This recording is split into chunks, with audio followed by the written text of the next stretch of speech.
आज का दिन पाकिस्तान के सियासी दिनों में से एक और बड़ा अहम दिन है। एक तो जो बड़ा फैसला है इलेक्शन कमीशन ऑफ पाकिस्तान की जानिब से इंतखाबात के हवाले से, वो आज किया जाएगा, क्योंकि 54 दिन का एक शेड्यूल है जो जारी करना है और कल से वो आखिरी 54 दिन शुरू हो जाएंगे जो तारीख सदर पाकिस्तान ने दी है, यानी 30 अप्रैल की। अगर तो 30 अप्रैल को इंतखाबात होने हैं तो फिर आज रात तक शेड्यूल दिया जाएगा, और अगर ये इंतखाबात जो है वो एक हफ्ते के बाद होने हैं तो फिर अगले हफ्ते में शेड्यूल आ सकता है। लेकिन ज़्यादा इम्कानात ये है कि सदर पाकिस्तान पंजाब की तारीख दे चुके हैं, वो आईनी नुक्ता नज़र से उसमें इलेक्शन करवाना पड़ेगा और पंजाब की हद तक आज शेड्यूल देना पड़ेगा। जबकि खैबर पख्तूनख्वा में अभी भी लैतुलाल से काम लिया जा रहा है और कोशिश की जा रही है कि उसको डिले किया जा सके। खैबर पख्तूनख्वा के इंतखाबात को अगर मैक्सिमम डिले करने की कोशिश की भी जाए तो गवर्नर जो हैं वो मुद्दत से बाहर जाकर तो कुछ कर नहीं सकते, मुद्दत के अंदर ही करना होगा उनको जो भी करना है। तो फिर एक और आईनी बहरान आपके सामने खड़ा हो जाएगा। ऐसे में फिर सदर पाकिस्तान के साथ मुशावरत होगी और इलेक्शन अप्रैल की 30 तारीख को नहीं तो फिर पहला हफ्ता जो मई का है उसमें हो जाएगा। लेकिन आज का दिन इस हवाले से काफ़ी इंपॉर्टेंट है। इलेक्शन कमीशन ऑफ पाकिस्तान ने अपना एक इजलास भी आज बुलाया हुआ है और उसमें उन्होंने अपने तमाम सूबाई मेंबर्स को इकट्ठा किया। सूबाई जो इलेक्शन कमिश्नर है उनको बुलाया और ख़ुद भी चीफ इलेक्शन कमिश्नर उसके अंदर मौजूद होंगे और इस इजलास के अंदर तय किया जाएगा कि कौन कौन सी चीज़ों की ज़रूरत है और किस तरीके से इंतखाबात करवाने हैं। मुबैना तौर पे पैसे भी मांगे जाएंगे वफाक से कि पैसे फ्राहम किए जाएँ इंतखाबात के लिए। सिक्योरिटी और दीगर ज़रूरियात के लिए खतूत लिखे जाएंगे मुख्तलिफ महकमों को, और तमाम महकमे जो हैं वो आईने पाकिस्तान की रूह से इलेक्शन कमीशन के साथ इलेक्शन के लिए ताउन करने के लिए बाउंड हैं। उनको ये ताउन करना है इलेक्शन कमीशन के साथ। दूसरी जानिब इमरान खान साहब ने आज फैसला कर लिया है, क्योंकि कल ये रात फैसला हो गया था लेकिन आज उनको अदालत में पेश होना था, तो तोशाखाना केस में उनको अदालत में बुलाया गया था। सिक्योरिटी थ्रेट के बायस से इमरान खान ने इस्लामाबाद कचहरी में पेश ना होने का फैसला किया है। सिक्योरिटी टीम ने इमरान खान को गुज़िश्ता समाअत के दौरान अदम सिक्योरिटी के हवाले से ब्रीफ किया था। लीगल टीम ने भी कानूनी पहलुओं से मुतल्लिक इमरान खान को आगाह किया। लीगल टीम जो है वो आज हिफाजती ज़मानत के लिए इस्लामाबाद हाई कोर्ट से रुजू कर लेगी और एडिशनल सेशन जज का फैसला चैलेंज किया जाएगा।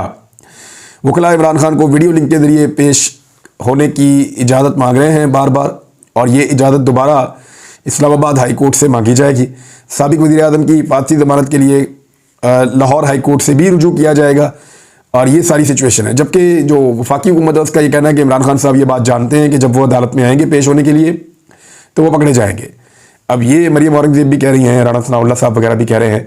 तो प्लान तो यही है कि अगर इमरान खान साहब के साथ बहुत ज़्यादा लोग आए तो फिर मज़ीद मुकदमे दर्ज किए जाएँ, और मुकदमा तो धड़ाधड़ दर्ज हो रहे हैं। इस तरह पाकिस्तान की तारीख में कभी नहीं हुआ। अगर हम गद्दारी के मुकदमे इकट्ठे करें, वैसे मैं आज अपनी टीम से कहूँगा कि हमें वो तमाम मुकदमे इकट्ठे करने चाहिए जो गद्दारी के और बगावतों के और ट्रीज़न के जो मुकदमात दर्ज हुए हैं पाकिस्तान के अंदर।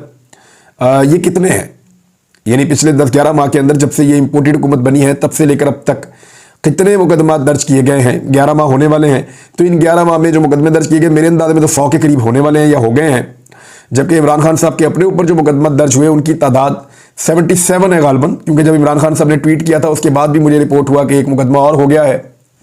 अब देखते हैं 76 है या 77 है, इतने ज़्यादा है कि अब एक आधे से फ़र्क नहीं पड़ता। इमरान खान साहब ने इस पर एक ट्वीट भी किया, उन्होंने कहा मेरे खिलाफ अब ये 76वां मुकदमा है डर्टी हैरी की जानिब से तशद्दुद पर इन्हिसार और इंसानी हुकूक की दीगर खिलाफ वर्जियों का मामला उजागर करने की पादाश में अपने खिलाफ गद्दारी के ताज़ा तरीन मुकदमे के साथ मैं मुकदमात की सेंचुरी की जानिब बढ़ रहा हूँ। उन्होंने कहा कि डर्टी हैरी की जानिब से तशद्दुद पर इन्हिसार और इंसानी हुकूक की दीगर खिलाफ वर्जियों का मामला उजागर करने की पादाश में ये हो रहा है। अब ये इमरान खान साहब ने ट्वीट करके बताया और पूरी दुनिया के अंदर फिर ये ट्वीट जाती है। सारी दुनिया में लोग देखते हैं कि इंसानी हुकूक के ऊपर एक बंदा बात कर रहा है, साबिक वज़ीर आज़म है पाकिस्तान का, और उसके ऊपर पिछले 10-11 महीनों के अंदर मुकदमात कितने दर्ज किए गए, 76, बल्कि अब 77 हो गए हैं। और इतने मुकदमात जो दर्ज हुए हैं इनमें उसकी जो जिस दौर के अंदर वो शख्स खुद वज़ीर आज़म था उस दौर की करप्शन के किस्से हैं या बाद के हैं, तो ज़्यादातर वही हैं जो इमरान खान साहब के ऊपर दहशतगर्दी के मुकदमे हैं, कार्य सरकार में मुदाखलत के मुकदमे हैं, उनके ऊपर जो है वो ये भी बगावत के मुकदमे हैं, गद्दारियों के मुकदमे हैं। इस किस्म के मुकदमे ज़्यादा हैं और कुछ उन्होंने बनाए हुए, एक तोशाखाना का बनाया हुआ है और एक मुकदमा जो है वो ममनुआ फंडिंग केस का है। इन दोनों के बारे में इमरान खान साहब का कहना है कि इनको ओपन कोर्ट के अंदर सुना जाए और टेलीविजन पे बराह रास्त इन मुकदमों को चलाया जाए। अदालत में पेश होने के ऊपर थोड़ा प्रॉब्लम मौजूद है, क्योंकि इमरान खान साहब को लगता है कि उन्हें कत्ल किया जा सकता है और उनके कत्ल की एक और दफ़ा साजिश बनाई गई है। वो ये चाहते हैं कि ऑनलाइन उनको पेश होने दिया जाए। दूसरी जानिब यही इमरान खान साहब एक पॉलिटिकल कैंपेन शुरू करने जा रहे हैं और वो पॉलिटिकल कैंपेन किस तरह महफूज रखी जा सकेगी, ये एक बड़ा सवाल है। इमरान खान साहब गालिबन बम प्रूफ गाड़ी के अंदर ट्रेवल करेंगे और उन्हें गाड़ी से बाहर नहीं आना भी नहीं चाहिए, लेकिन वो गाड़ी के अंदर कैसे खिताब करेंगे, लोगों के साथ कैसे बातचीत करेंगे, लोगों के साथ कैसे इंटरेक्ट करेंगे, ये सारी चीज़ें जो हैं उनको किसी तरह मैनेज किया जाना चाहिए और ये चीज़ें मैनेज हो भी जाएंगी, क्योंकि इमरान खान साहब रैली निकालने जा रहे हैं कल के दिन लाहौर में और ये एक बड़ी रैली होगी। आसिफ अली जरदारी साहब ने कुछ स्टेटमेंट्स दिए हैं, ये स्टेटमेंट्स मैं आपको बताता हूँ और अब आप देखेंगे पाकिस्तान को सहूलतकारों ने कहाँ तक पहुँचा दिया है। पाकिस्तान की एस्टेब्लिशमेंट ने पाकिस्तान के साथ ऐसा लगता है कि जैसे खुदा न खास्ता बहुत बड़ी ज्यादती की है। मैं आपको चीज़ें बता देता हूँ, मैं कोई लफ्ज़ इस्तेमाल करना चाह रहा था अभी, लेकिन मैंने वो लफ्ज़ इस्तेमाल किया नहीं। मेरे मुल्क के साथ मेरा दिल नहीं करता वो लफ्ज़ इस्तेमाल करने को, वरना इन्होंने वही किया पाकिस्तान के साथ। अब जो सहूलतकारों ने किया उसके बाद आसिफ अली जरदारी के दो बयान आप सुन लें। आसिफ अली जरदारी ने कहा कि दिवालिया होने से मुल्क ख़त्म नहीं होते। अंदाज़ा करें आप, दिवालिया होने से मुल्क ख़त्म नहीं होते, ये आसिफ अली जरदारी कह रहे हैं। इससे पहले ख्वाजा आसिफ कह चुके हैं कि पाकिस्तान दिवालिया हो नहीं रहा, पाकिस्तान दिवालिया हो चुका है। उन्होंने कहा जापान भी दिवालिया हुआ था, लेकिन आसिफ अली जरदारी साहब जापान के पास भुट्टो जिंदा नहीं था उनके पास, लेकिन जब जापान दिवालिया हुआ तो उनका वज़ीर ख़ारजा पाकिस्तानी प्राइवेट जेट को लेकर एयरफोर्स वन के पूरी दुनिया में रक्षा की तरह नहीं चला रहा था। जब वो दिवालिया हुआ तो उसके हुक्मरान रजीम चेंज ऑपरेशन के बाद गद्दारियों और बगावतों के सैकड़ों मुकदमे नहीं करवा रहे थे उस मुल्क के अंदर। जब जापान दिवालिया हुआ तो उस वक्त वो अपनी कौम के साथ मिलकर अपनी मईशत को बेहतर कर रहे थे, ना कि उनकी काबीना जो है वो 85 लोगों पर मुश्तमिल थी। जब जापान दिवालिया हुआ तो इसके बावजूद उन्होंने अपने सिस्टम को संभाल कर रखा और लोगों को इंसाफ फराहम किया। पाकिस्तान में तो वो सारा कुछ नहीं हो रहा। तो उन्होंने कहा ये मुल्क है, पब्लिक लिमिटेड कंपनी नहीं है, मुल्क दिवालिया होने से ख़त्म नहीं हो जाते। निजी तैयारे पर इस्लामाबाद से मुल्तान आए और वहाँ से बिहाड़ी चले गए। जरदारी साहब को ये लगता है कि जनूबी पंजाब के अंदर से पीपल्स पार्टी को ज़्यादा सीटें निकालनी चाहिए और उसके लिए वो कोशिश कर रहे हैं। पीपल्स पार्टी की पूरी कैंपेन जनूबी पंजाब में खड़ी होगी या अपर पंजाब के एक दो एरियाज़ में।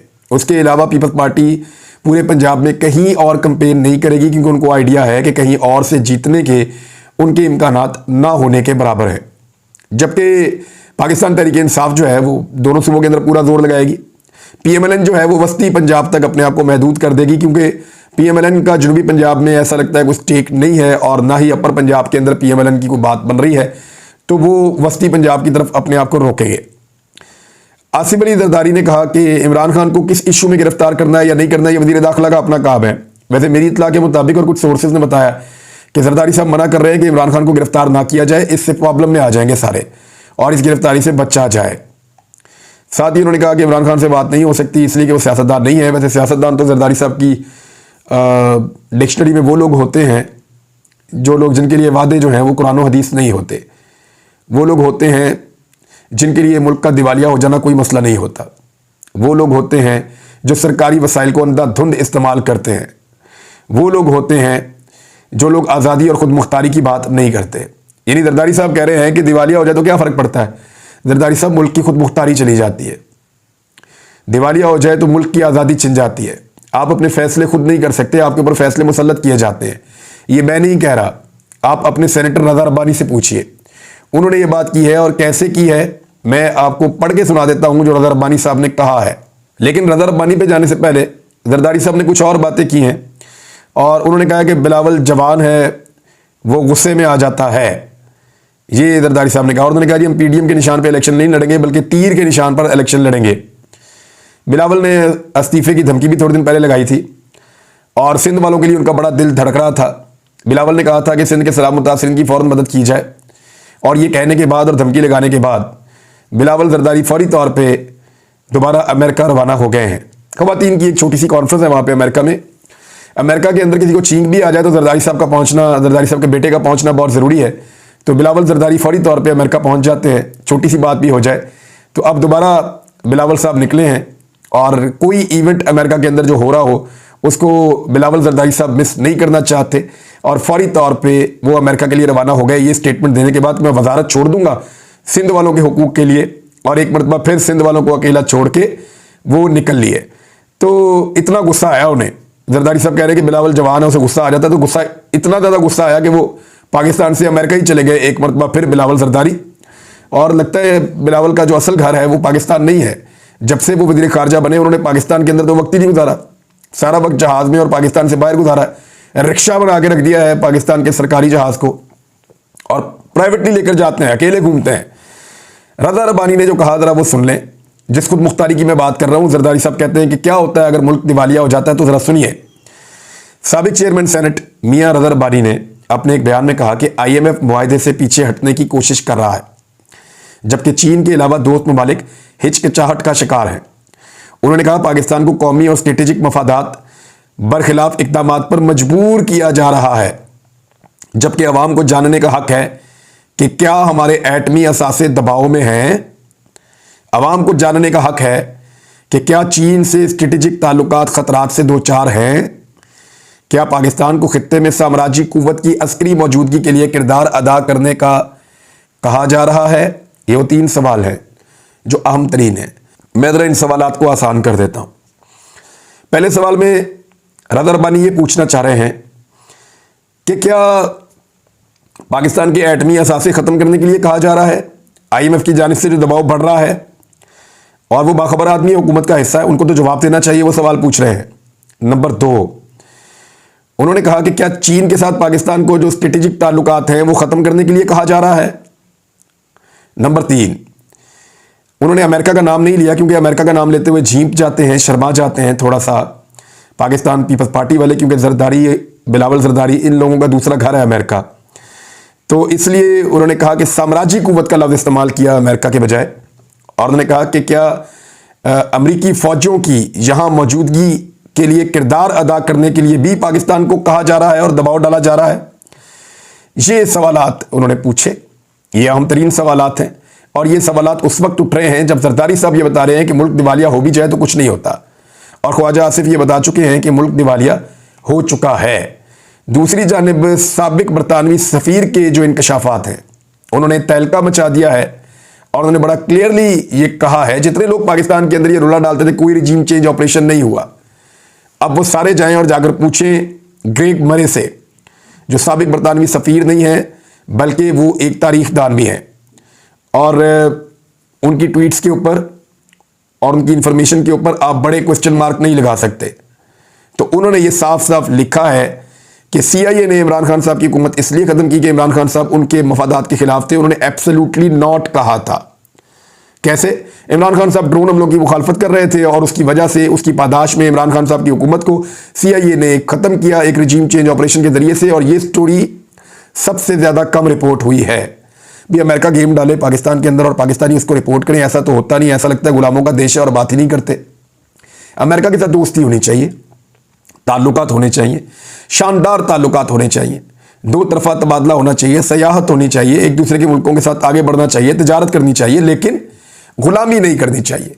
मफादात पाकिस्तान के अपने हैं, अमेरिका के अपने हैं, और दोनों के मफादात इकट्ठे ज़रूर करने चाहिए मुख्तलिफ चीज़ों के अंदर। लेकिन जहाँ पे मफादात का टकराव हो तो पाकिस्तान को अपने मफादात के बारे में सोचना चाहिए, जैसे अमेरिका हमेशा अपने या अपनी आवाम के मफाद के बारे में सोचता है। तो ये नाज़रीन अब तक के लिए न्यूज़ थी, और आज का दिन इंपॉर्टेंट है। आज रात तक इलेक्शन कमीशन ऑफ पाकिस्तान बिल्कुल अनाउंसमेंट दे सकता है, लेकिन अगर नहीं देगा तो फिर एक मरतबा खिलाफ वर्जी हो जाएगी। किस चीज़ की? जो सदर पाकिस्तान ने तारीख दी है, क्योंकि फिर उन्हें वापस जाना पड़ेगा और सदर पाकिस्तान से दोबारा मुशावरत करनी पड़ेगी।